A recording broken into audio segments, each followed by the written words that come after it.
un espacio libre de juicios donde todas las preguntas son válidas y todas las perspectivas son bienvenidas. Buscamos compartirte nuestros conocimientos y estrategias con información actual y basada en ciencia. Así que prepárate para desafiar lo convencional, aprender algo nuevo y sobre todo para descubrir hechos y novedades detrás de la nutrición. Gracias por acompañarnos en este viaje. Bienvenidos a Nutrición sin Tabú. Hola, bienvenidos a este nuevo episodio de su podcast Nutrición sin Tabú. Soy Sunexi García. Y yo soy Ari Cisneros y somos nutriólogas renales. Bueno, en esta ocasión quiero resaltar que el propósito de este podcast es justamente compartir información actualizada y basada en evidencia que pueda mejorar justamente el conocimiento de todo el gremio de nutriólogas renales, de nutriólogas clínicas y de todo aquel que esté interesado en saber información sobre salud, nutrición y estilo de vida saludable. Bien, y en este episodio platicaremos un poquito sobre la alimentación en la tercera edad, un poquito acerca desde la salud y de algunos problemas en los que nos enfrentamos hoy en día y pues obviamente con temas de nutrición. En este episodio hablaremos un poquito acerca de la alimentación en la tercera edad, un poquito desde temas de salud normal, un poquito de la patología y algunos retos a los que nos enfrentamos con algunos nutrimentos. Sí, definitivamente es muy interesante hablar justamente de la alimentación en las personas adultas mayores o de la tercera edad, porque aunque podríamos considerar que la alimentación debería de ser de alguna manera igual en cuanto a patrones de alimentación saludable para la población general, sí el vivir en una edad mayor tiene ciertos matices que lo vuelven un poco más complejo de llevar.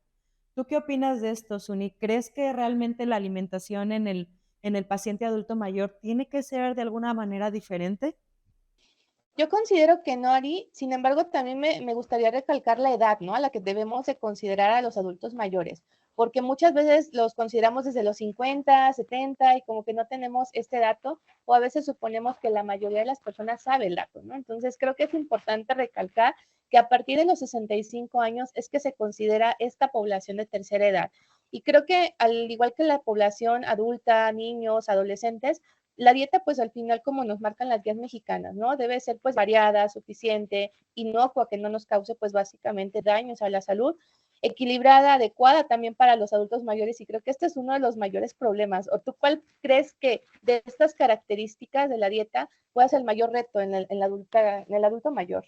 Sí, justo le diste al clavo, ¿no? Tener esa capacidad nosotros como profesionales de la salud de brindar una alimentación adecuada para cada etapa de la vida. Y esta etapa de la vida, pues tiene justamente esas adecuaciones, esos factores importantes que lo vuelven un reto, ¿no? Podríamos decir que la alimentación en sí tiene que ser muy rica, muy variada, pero cuando no es adecuada a las necesidades, a las condiciones, a la autovalencia que cada paciente mayor tenga, es cuando se vuelve un conflicto lograr la adherencia que tanto buscamos en ellos, ¿no? Digo, y creo que está muy de moda también ahorita que los adultos mayores ya le están entrando también a esta parte del bienestar, ¿no? De que están buscando por mejorar su salud los que aún no tienen alguna enfermedad, ¿no? Que quieren seguir todavía sanos hasta cierto punto. Pero algo que comentabas, ¿no? El hecho de que ya no dependan de ellos mismos, que tengan que depender de otra persona, se vuelve un problema, ¿no? A veces como para el cuidador, para la familia, o cómo ves ese punto débil, ¿no? Que tenemos al final como profesionales de la salud. Sí, definitivamente las elecciones y selecciones de alimentos son parte de los hábitos y la cultura que tenemos, ¿no? Entonces, lamentablemente, muchos de estos adultos mayores traen una carga en donde, pues, de entrada, el autocuidado, ¿no? Tienen dificultades para cuidarse a ellos mismos. Y lo vemos incluso en el adulto maduro, ¿no? Que se siente mal y huye para ir al médico, ¿no? Empieza con algún dolor de rodilla, algún dolor de espalda y se espera hasta el último minuto para lograr llegar y acertar con un profesional de la salud que le dé una guía y que a lo mejor la solución es simple, pero tardamos, ¿no? Y eso es parte de la cultura. Y entonces, cuando envejecemos y envejecemos con alguna enfermedad crónica, pues todo esto lo vuelve complicado porque realmente hay otros factores como la estabilidad económica, la posibilidad, la movilidad, entre otras cosas, que complican bastante justamente que lleven a cabo un adecuado autocuidado, ¿no? Y estoy hablando justo de esta población adulto mayor que es relativamente saludable, ¿no? Que no vive con una enfermedad crónica y que realmente tiene de alguna manera una capacidad de movilidad regular. Pero sabemos que lamentablemente no toda la población está en esta situación. Y justo creo que le diste al clavo, ¿no? Con respecto a las enfermedades crónicas y que la mayoría de los adultos mayores hoy en día están llegando, ¿no? Ya con enfermedades crónicas, llámese diabetes, hipertensión, algún problema cardíaco, que están implicando y ya jugando otro rol importante en lo que es su alimentación, ¿no? O en su día a día y aparte, pues el gasto, en la calidad de vida que pueden estar teniendo los pacientes, dietas o patrones dietéticos forzados, ¿no? Por justamente esa parte de cambiar o mejorar su salud en general, ¿no? Cuéntame, Ari, ¿qué nutrimentos ya consideras que son los vitales o los importantes en estos pacientes de la tercera edad? Híjole, como cualquier otra alimentación, la base es el aporte suficiente de macronutrimentos, ¿no? De una forma equilibrada. Grasas, proteínas, carbohidratos, ¿no? Y la calidad de los mismos, que eso es a veces en lo que realmente se vuelve mucho más complejo el transicionar hacia una dieta saludable, porque lamentablemente, como venimos de dietas de malos hábitos, de malas elecciones, se presenta alguna enfermedad y se siente como obligado el tener que consumir saludable cuando debería de ser el día a día, ¿no?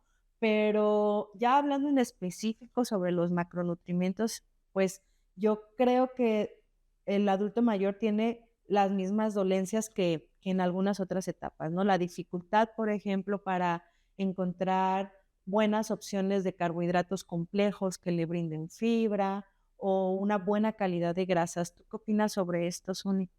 Acerca de la fibra, ya lo comentábamos en alguna ocasión, ¿no? De que los mexicanos tenemos muy bajo consumo de fibra por parte de la alimentación, ¿no? Y que muchas veces ahorita con el adulto, conforme vamos envejeciendo, ¿no? Ya va en declive muchas funciones fisiológicas que vamos teniendo, pues a lo mejor en la etapa del adolescente, ¿no? Que nada se compara ya después de los 30 años y que justo va aumentando lo que es la prevalencia del estreñimiento. Entonces, el estreñimiento y luego la baja consumo de fibra por parte de la dieta, pues sí se vuelve un problema que al final no coadyuva, ¿no? A la mejoría de muchas otras enfermedades que podamos estar teniendo, ¿no? En esta población. Entonces sí considero importante la calidad de los ácidos grasos, como lo mencionabas, que muchas veces, y en la actualidad no sé por qué, siguen las personas con el miedo de las grasas, ¿no? Las grasas, los carbohidratos, no, tenemos que explicar, tenemos una gran tarea de explicar que los carbohidratos al final no son malos, ¿no? Que hay de carbohidratos a carbohidratos, que hay de grasas a grasas y que al final hay muchas grasas que le van a beneficiar al cerebro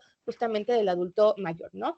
Y en cuestión de las proteínas que decía, no sé, siento que es todavía un tema tabú o un tema donde si el adulto mayor debe suplementarse, no suplementarse, si consumir mucha proteína o ya por esta etapa donde están como más en poca actividad física o que menos movilidad que tienen, si deben de consumir o no la misma proteína que un adulto. O sea, ¿tú qué ves ahí? ¿Qué has visto? ¿Cómo lo manejas, no? Híjole, hay muchos supuestos alrededor. Yo creo que las proteínas son un punto clave y que muchas veces busca suplementarse, pero creo que nosotros como nutriólogas, como profesionales de la salud, primero tendremos que hacer una muy buena evaluación para poder identificar si realmente hay una deficiencia o una ingesta insuficiente de las proteínas, ¿no? Ese es en el primer punto. Sabemos que se da, o sea, se da porque el paciente que vive ya en una edad madura, 60, 65 años, un adulto mayor, tiene más dificultades para lograr consumir su aporte de proteínas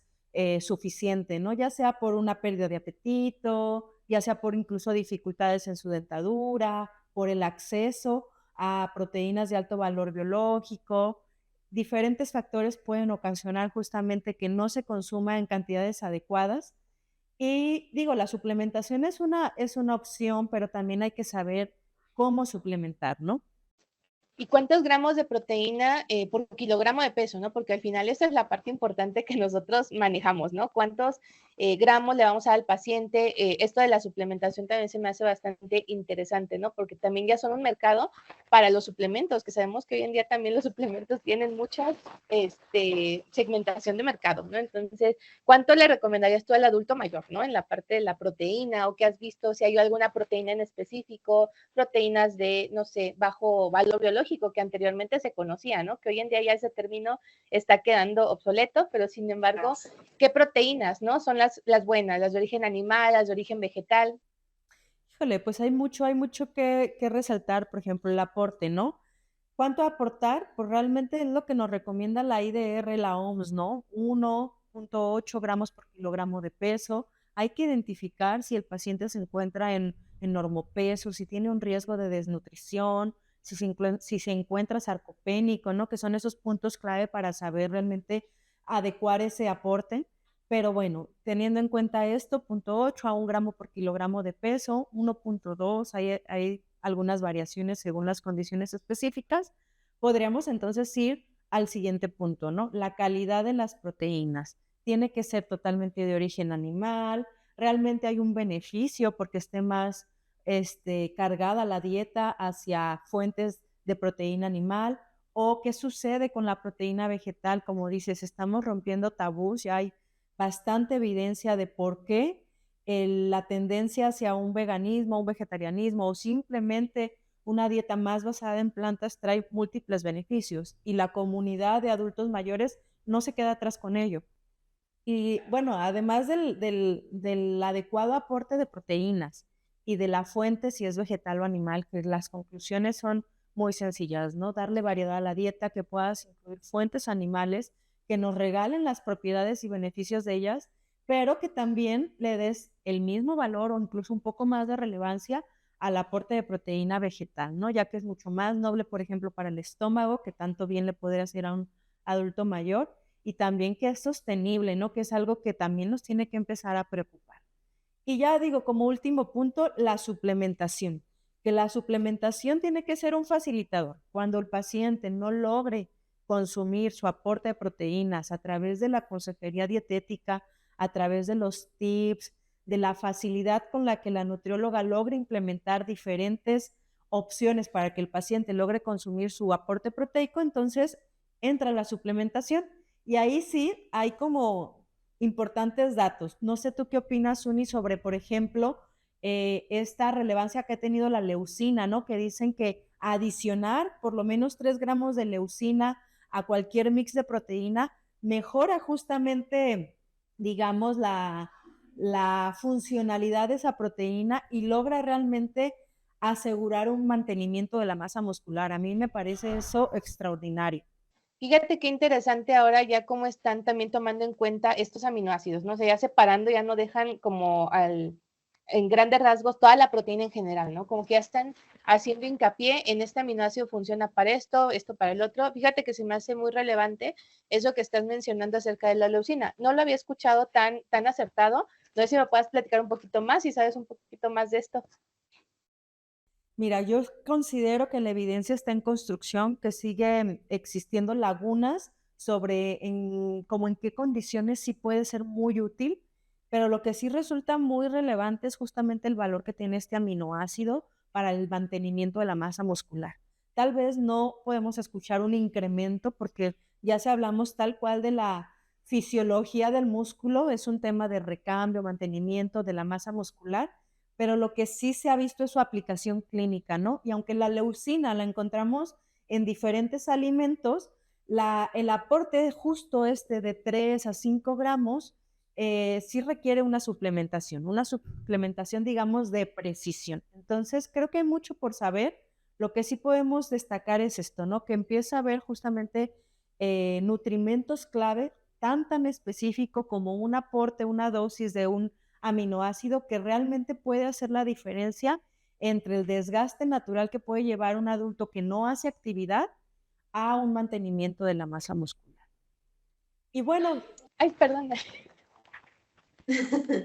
Sigue, sigue. y bueno, me gustaría avanzar igual con otros puntos clave, porque la verdad es que la alimentación en el adulto mayor, para mí me parece sorprendente cómo la ciencia ha avanzado en ello y cómo justamente esta nutrición un tanto más funcional nos ha dado información que es de gran valor. No sé, ¿tú qué opinas, por ejemplo, sobre otros nutrimentos? No necesariamente los macronutrimentos, sino ya hablando de ciertos micronutrimentos que resultan clave justamente para la población en esta condición.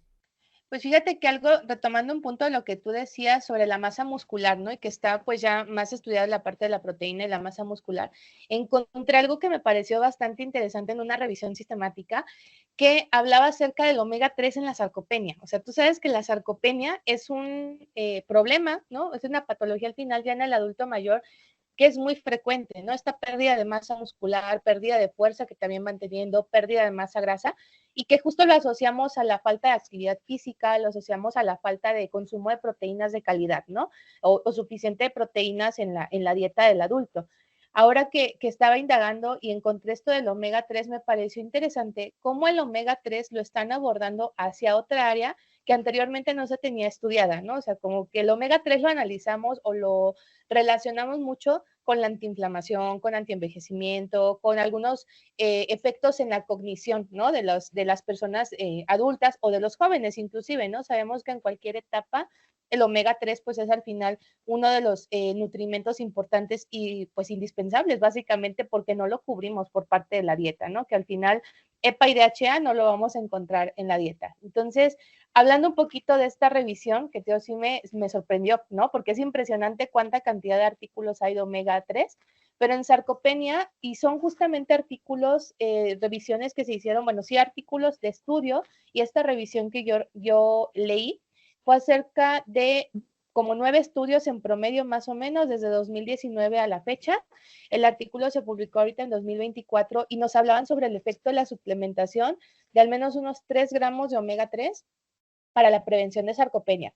Si bien, pues al final todos los estudios son muy diversos en cuestión de las conclusiones, ¿no? Porque hay algunos que sí dice que se mantiene lo que es la masa muscular, hay algunos que dice que incrementa un poquito la resistencia, ¿no? Del adulto en hacer actividad física, que hay algunos que hacen actividad física no con suplementación y siguen manteniendo la masa muscular. Entonces, la conclusión, pues es que el omega pues pudiera servirnos para esta parte de prevención a lo mejor de sarcopenia, siempre y cuando también esté acompañado de otros pues nutrimentos importantes, de la actividad física, del descanso, ¿no? Que también el adulto debe de tener en esta etapa para la recuperación de la fuerza muscular. Entonces se me hizo bastante interesante y que pues bueno, al final también debemos de considerar todas las condiciones que tiene el mismo adulto, ¿no?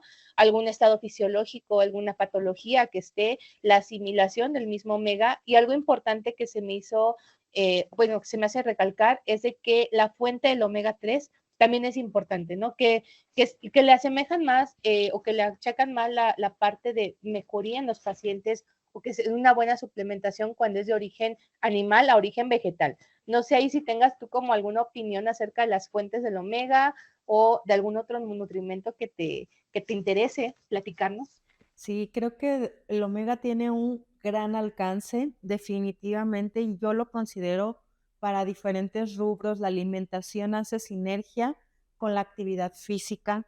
En esta etapa de la vida es todavía mucho más importante promover una actividad física regular, no solo para que la alimentación, en este caso, estos bioactivos clave, tengan un efecto positivo en diferentes target terapéuticos, ¿no? Simplemente para preservar justamente la salud, para mejor control de las complicaciones. Y aunque nosotros como nutriólogos, pues no somos prescriptores de la actividad física, sí debemos ser promotores firmes y regulares de que el paciente la realice, ¿no?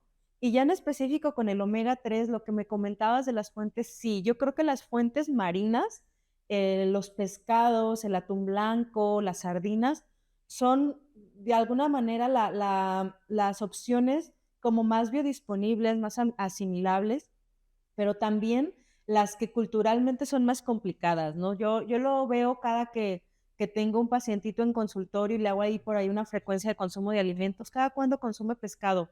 La verdad es que es rara vez, o sea, a lo mejor estando en costa es un poco más común, pero no es suficiente como lo marcan algunas guías de calidad de la dieta, ¿no? 3 veces por semana. La realidad es que la población mexicana promedio no logra consumir esas 3 veces por semana pescado y mucho menos pescado graso, que es lo que buscaríamos. Entonces, la fuente sí es omega 3, como bien dices, EPA, DHA, y cómo cada una de estos dos ácidos grasos ha tenido diferentes alcances, pero también tenemos la fuente vegetal que no se queda atrás. Sí, digamos, no es tan efectiva si lo podemos ver así, pero sí es mucho más accesible, ¿no? ¿Cuál es este? El ala de la soya, ¿no? Entonces, el ácido alfa-linoleico, si no es que me equivoco por ahí, ALA, mejor conocido como ALA, es mucho más común que el paciente logre consumir un poco de este ácido graso, y también puede ser muy útil, ¿no? Al final de cuentas, la integración de este tipo de grasas saludables vienen bien, sean de origen animal o de origen vegetal. Y bueno, pues la realidad es que podemos quedarnos aquí hablando de omega 3 buen rato, pero sí me gustaría cambiar un poco la ruta para platicar justamente del mantenimiento de la masa, y no solamente de nuestros músculos de brazos o piernas, sino justamente de la masa cerebral, tan importante que es preservarla para evitar un deterioro cognitivo en el adulto mayor. Sí, claro. Ahorita que mencionas eso de la masa cerebral, la función cognitiva, tenemos, o fíjate que vi también la suplementación con creatina, que la verdad es que el adulto mayor no lo tomamos en cuenta como para esta suplementación, y que inclusive como adultos también, si no hacemos ejercicio, no tomamos en cuenta este suplemento, ¿no? Al final lo tenemos muy marcado que es un suplemento para la función muscular o para mantenimiento, para incremento más o menos, pero algo que me llamó mucho la atención de una revisión también fue de que en la creatina asemejaban mucho de que nos podía ayudar a obtener energía directa en el cerebro, porque al final recordemos que el cerebro es masa muscular, ¿no? Entonces, que justamente esta energía directa o rápida, ¿no? Como conocemos que nos ayuda la creatina, también funcionaba para la cognición cerebral y se mejoraba esta cognición en los adultos mayores, ¿no? O en aquellos que ya eran longevos. Entonces, me pareció un área importante, ¿no? También, o sea, que no volteamos a ver este suplemento o este activo, ¿no? Como tal para esta cognición. No sé si tú tengas en radar algunos otros componentes también que pudieran servirnos para cognición del adulto mayor, para mejora de la memoria, a lo mejor que muchas veces este es el problemita, ¿no? De se me están olvidando las cosas, ya no recuerdo X o Y, aunque no tengan Alzheimer, ¿no? Pero es como parte de la vejez el estar perdiendo un poquito la memoria. Sí, definitivamente la salud neurológica en la tercera edad es un tema que ha sido muy bien abordado, que sigue habiendo bastante información por resolver, pero que es muy interesante, ¿no? Porque justamente estas alteraciones neurológicas, estas pérdidas de capacidades, se dan como por dos líneas. Una de ellas es como la senescencia natural, esta pérdida de las funciones que tenemos en todos nuestros órganos y que pues el cerebro no quede exento. Y otro más es ya una alteración, digamos, mucho más patológica. Y para ambas situaciones, el adulto mayor, pues las puede padecer, ¿no? Tanto de forma natural, la pérdida de capacidades, como de una forma más patológica o más agravada, ¿no? Demencia, Alzheimer, Parkinson y algunos otros síndromes importantes. Y la alimentación juega un rol importantísimo, ¿no? Ya adelantábamos lo de las grasas, que es, digamos, el combustible clave para que el cerebro mantenga sus funciones vitales, pero además de las grasas, además de esto de la creatina, creo que hay un sinfín de antioxidantes y bioactivos importantes que están en estudio, cada uno con diferente nivel de evidencia, y que da como mucha pauta, una, para que, digamos, a grandes rasgos mantengamos una dieta saludable, un patrón dietético saludable, ¿no? Y aquí entran justamente estas líneas de investigación en donde no solamente promueven el consumo de uno u otro alimento, sino justamente el apegarse a un patrón dietético saludable que te brinde esa riqueza de frutas, de verduras, de cereales integrales, de grasas, para que independientemente de que sepas por qué ruta química llegó a tener este beneficio,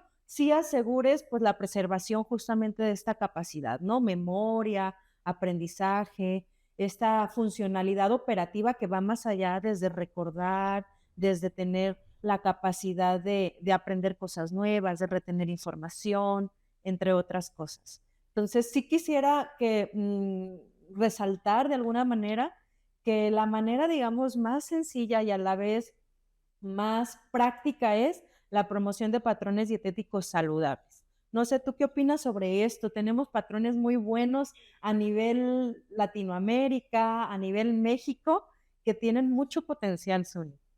Sí, justamente esto de los patrones dietéticos, ¿no? Porque hay que empezar también a quitar esa palabra de dieta, ¿no? O sea, porque muchas personas, digo, en lo personal, me molesta mucho que todo el mundo diga que está a dieta y que se limita en la alimentación. Al final todos estamos a dieta todo el tiempo, ¿no? O sea, dieta es lo que comemos en todo el día. Entonces, al final, estos patrones dietéticos son los que se han, pues, probado, se han estudiado para darnos los beneficios, ¿no? De cada uno de los patrones.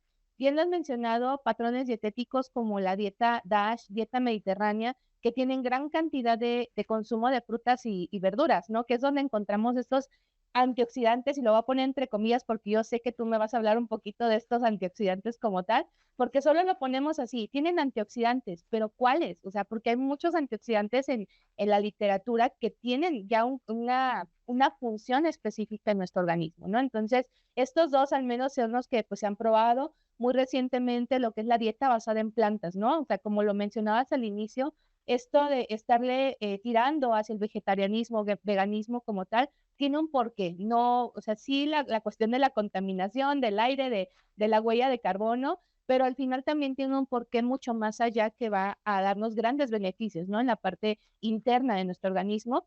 Y por último, no por eso menos importante, pero también resaltar la parte de la dieta de la milpa, ¿no?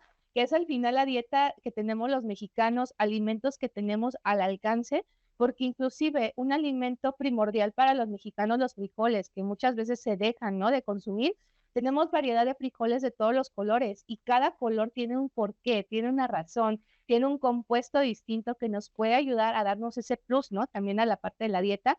Y yo creo que estos adultos mayores de los que estamos hablando ahorita son los que más propensos están a este consumo, porque ellos crecieron también con esto. A lo mejor nosotros como parte de la población todavía medio joven, pues ya crecimos con un poco de los industrializados, que la mercadotecnia de aquí, de estos alimentos funcionales, ¿no? O de alimentos ya sobreprocesados y demás.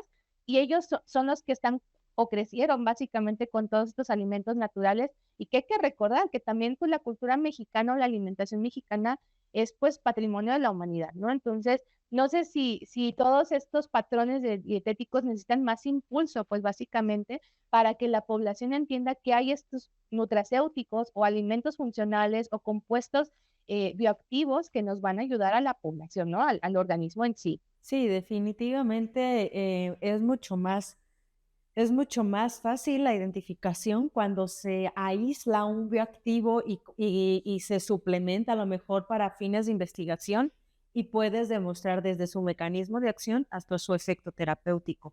Pero en la práctica clínica lo que tendremos que promover no es el consumo solo de uno o dos alimentos, ¿no? Sino justamente del apego a un patrón rico y saludable, ¿no? La dieta de la milpa queda perfecto justamente para adaptarse a la selección y la cultura alimentaria del adulto mayor y también para proveerle de estos beneficios. A mí me parece maravilloso, por ejemplo, la evidencia que hay hasta el momento sobre algunos antioxidantes en específico, los polifenoles, ¿no? Que sabemos que es un grupo grande de compuestos, entre ellos los flavonoides, los no flavonoides, entre otros, pero que resaltan justamente por su efecto terapéutico, ¿no?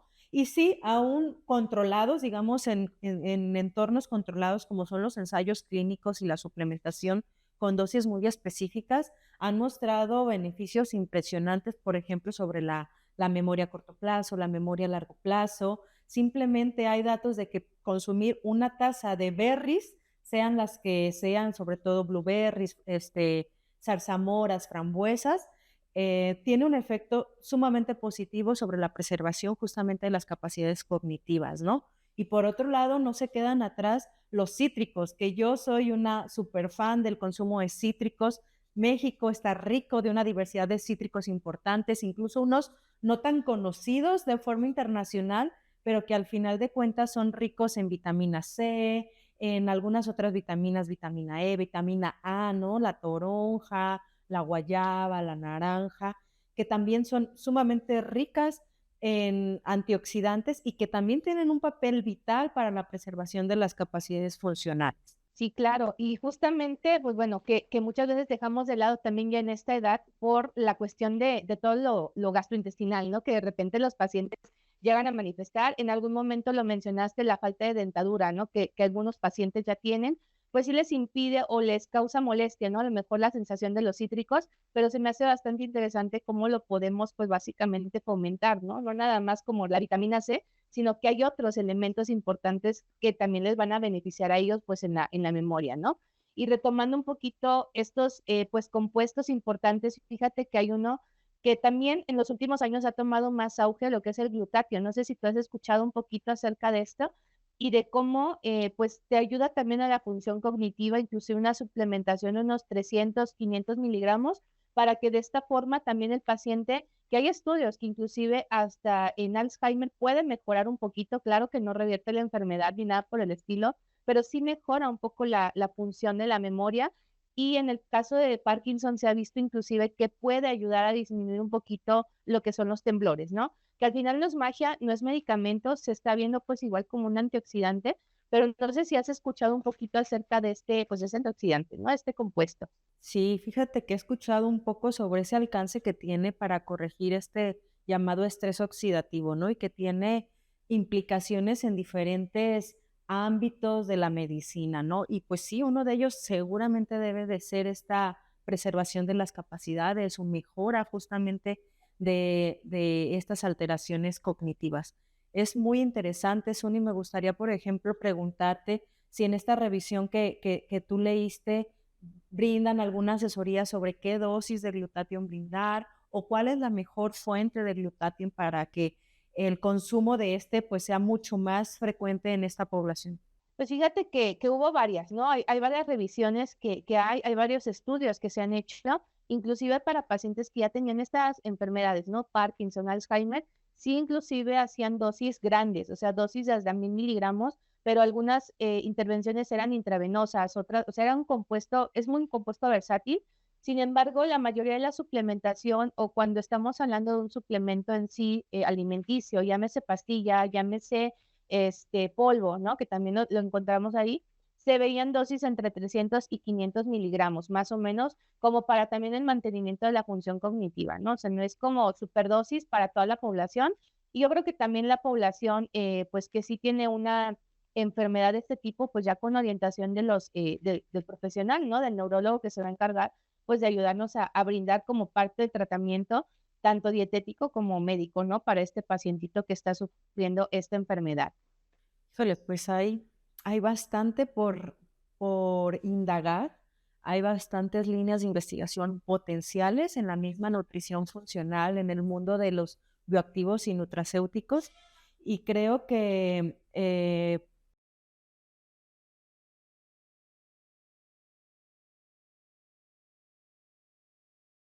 Y bueno, podríamos pasarnos así, ¿no? Hablando básicamente de muchos nutrimentos, muchos nutracéuticos, horas y horas, ¿no? Pero al final, pues bueno, tenemos que cerrar.